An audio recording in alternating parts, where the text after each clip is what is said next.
One of the things I look for as chair in a religion textbook is I'm trying to balance the idea then of spirituality as well as academics.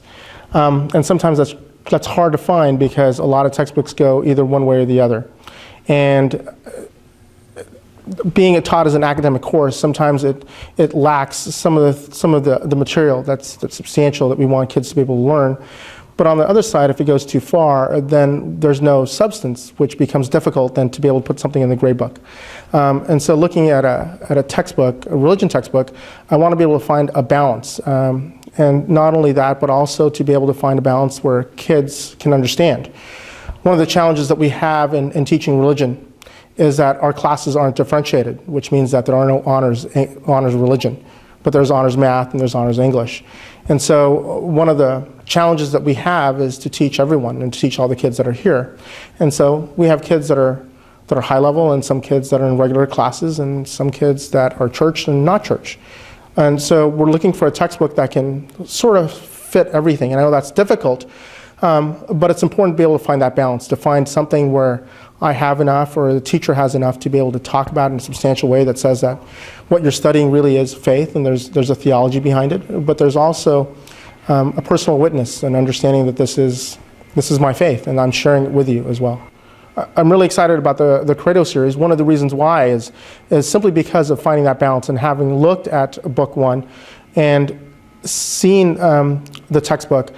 It has that good balance of really what is our faith. It gives me a substantial feel as to what my faith is, and it's accessible to the kids. The vocabulary is fantastic.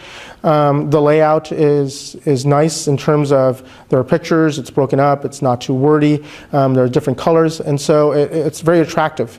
But beyond that, I'm also very excited about the idea then that it to be able to balance a little bit of the spiritual side. And they're asking questions, reflection questions on a student, what they feel and what they thought about it, rather than simply asking academic pedantic questions or reading questions that go beyond that. So for that, I'm very excited for the Credo series. I think the component with the internet is crucial in any textbook that's being introduced today. Many of our kids are tech savvy. They rely on the internet for most of their information. And sometimes the book seems outdated to them. And to have a companion piece which is dynamic, which is alive to them, rather than a book which many of them feel is outdated or outmoded, I think brings that subject area to life. And I think with Credo and the faith formation on the web, it really makes it accessible. Kids are talking about their faith and they'll be able to relate to that. It's not like I'm talking about it and teaching it. It seems like another adult talking about it, but they see young kids talking about their faith and being excited about their faith and how they relate to their faith. And so hopefully that spurs them on in talking about their faith and spurring their discussions in classes as well too. One of the benefits I can already see is that the kids come to class excited. They come excited not only because they realize that what they're learning is meaningful to them, but it's also accessible in that everyone can participate. It's an idea then of, I think, the faith and the religion. It becomes nothing not just as a class they have to take because they're in religion in a Catholic school, but it's a class they're excited to. It's a class that they can delve questions about their faith. They can be honest and be reflective about how God works in their lives and how they see that life work in others as well too. The introduction of technology into the classroom, whether it's an iPad or an iPod, or even laptops that kids can access either online or their books online, I think is a great addition to a classroom.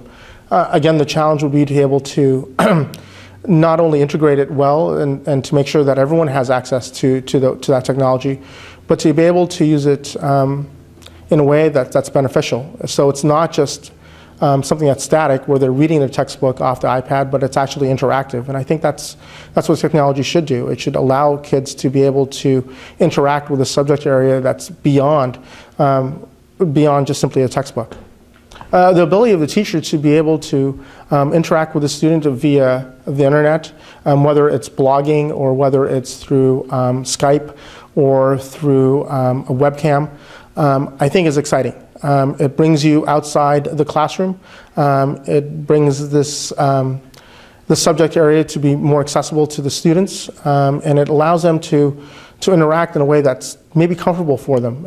Many of them might not feel comfortable in the classroom setting, but on one-on-one or maybe blogging or Skyping or on a webcam in the privacy of their room, to be able to reflect and talk about these things in a way that's meaningful, I think is great. And it allows them to explore different parts of their faith that are outside simply the classroom. So the Credo series for me is an exciting avenue that I look forward to having interact with my kids, not only in terms of the textbook and the philosophy that it imbues, and it's bringing back this idea of balance of spirituality as well as academics, but also the technology component of it.